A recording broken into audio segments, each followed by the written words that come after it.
Father of all clapping simulators, am I right?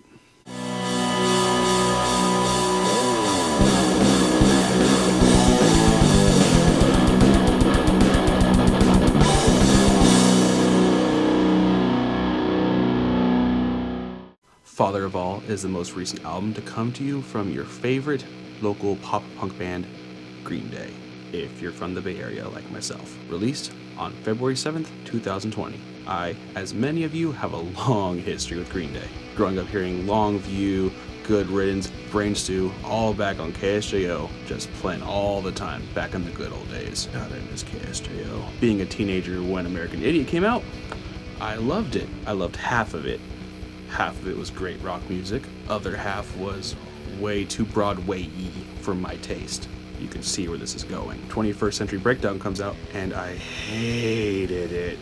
Know Your Enemy comes out, it's the first song you hear from the album, and even by Green Day standards, I hear it and think, this is way too simple. Listen to the rest of it, I'm good. I pretty much ignored them from that point on, save for when they come on the radio for a good nostalgia trip. Then Uno, Do, Tre comes out, and I'm like, gave it a listen, felt my old love for the band coming back, had that classic vibe to it, you know? Uno and Do were great.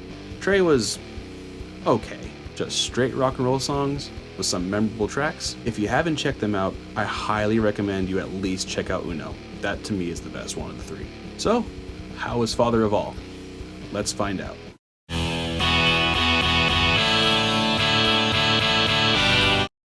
Not off to a good start. Billy starts off singing this song in falsetto, and I don't know if it's just me or if other people have this opinion, his falsetto doesn't really sound all that good. The music itself really isn't all that bad, except for the rhythmic clapping that's in it for some reason. I hope this doesn't become a trend. The chorus is the most Green Day sounding part of the song, minus Billy's Michael Jackson impersonation at the end of it. Overall, an okay opening track.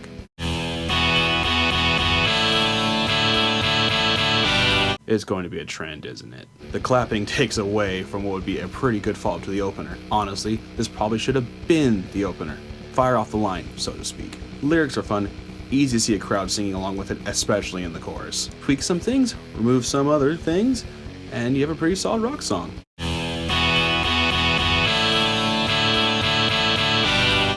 I thought trends were supposed to die. This is the first real dud to me. It's well documented that they use a Joan Jett sample for the chorus in this song from a much better song. Unfortunately, it really doesn't fit here. And it's the name of the damn song. What really sucks is before the sample, the chorus is actually pretty good. The verse is kind of dull and just kind of there. The message in the song isn't bad, at least.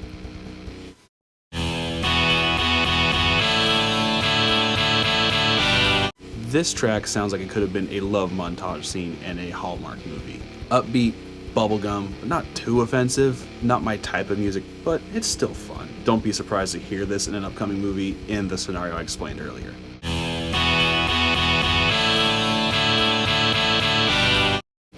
This is an odd one. It does that old blues lyrical thing of, repeating lyrics throughout the verse, and it's just, I don't know, it doesn't work here. It just doesn't. What would be better to me is just scrap the second verse, or at least make it different from the first verse. You can still do the stacked lines of repeating if you change the lines, which like everybody else does, ZZ Top does this all the time. Comparing ZZ Top to Green Day. Look at me. Longest song on the album gets the shortest part of the review. Go figure. Oh, and no clapping. Good job.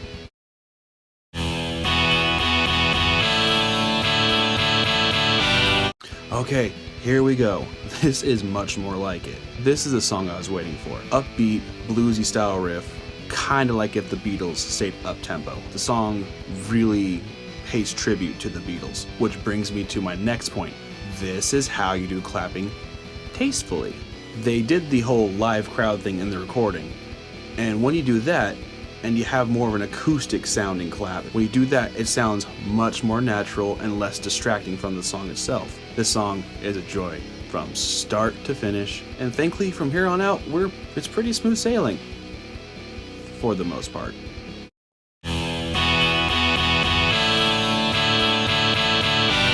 This one sounds like it could have been from the Uno Do Tre set. Another good one that actually sounds like Green Day.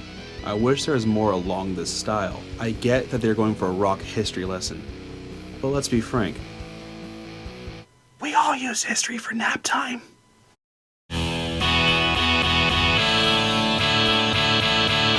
This one gives me vibes of the song Nightlife. At least the parts that Billy sings. Slow song, but it grooves. It's the chorus that really makes this song, and that tasteful little guitar bend throughout the song that's just good. The chorus hits nicely, it ends with a good solid burn. Who doesn't like a good solid burn?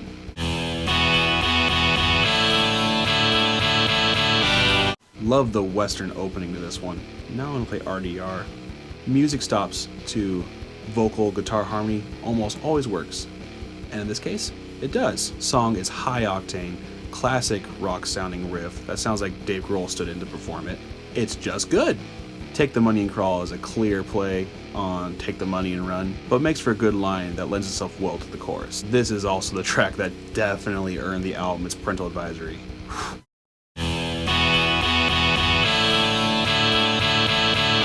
And we end it with a dud. This song reminds me of the parts of American Idiot that I did not like, or worse, 21st Century Breakdown. We were on such a roll too, but if this song was in the middle of the album, it would be a definite skip for me. Also, it sounds like I Fought the Law and Moni Moni did the fusion dance. Moni fought the law, I fought the Moni. Why is Moni? This album is a mixed bag of okay, good, or formulaic boringness. Most of the guitars sounds like you typed in rock into GarageBand and just went, oh, those work. And that god awful clapping that just drowns out the snare drums. You know, the thing that's actually supposed to accent the beat. Green Day, or anyone else making music, unless the song is hand clap, leave the clapping to the crowd when you play the song live. Let it come naturally. Do not force it on them. When you do, it's no better than using a laughing track. See? It creates a high impact, unpleasant, distracting thing from the music when you listen to it at high volume. And let's be honest, that's how you're supposed to listen to this, in my opinion.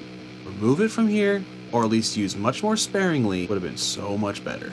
Also, this album is only 26 minutes long. That's fine. Obviously, there's tons of short albums, but they still charge full price for this just because they're Green Day. If this thing was $7, maybe $8, it would have fit much better, and I think would have gone with what they were going for this album. There are moments here that are Green Day, what I'm looking for, and have that classic essence of Green Day that I'm looking for. The rest is either boring or formulaic or just plain annoying. Look, I get I'm asking for something to be formulaic while not being formulaic, but some formulas are just better than others.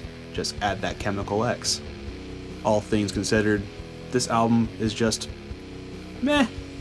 Thank you for checking out my review for Father of All. Next, I am taking a dive into Ordinary Man by Ozzy Osbourne. Will it be his swan song? What other albums should I check out? Comment below, let me know, I'll check them out. Click up there to check out my introductory video explaining the future for this channel.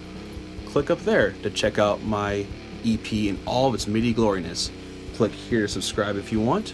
Ring that bell to get notifications of my future videos. Until then, name's David, but you can call me Fenrir Rock.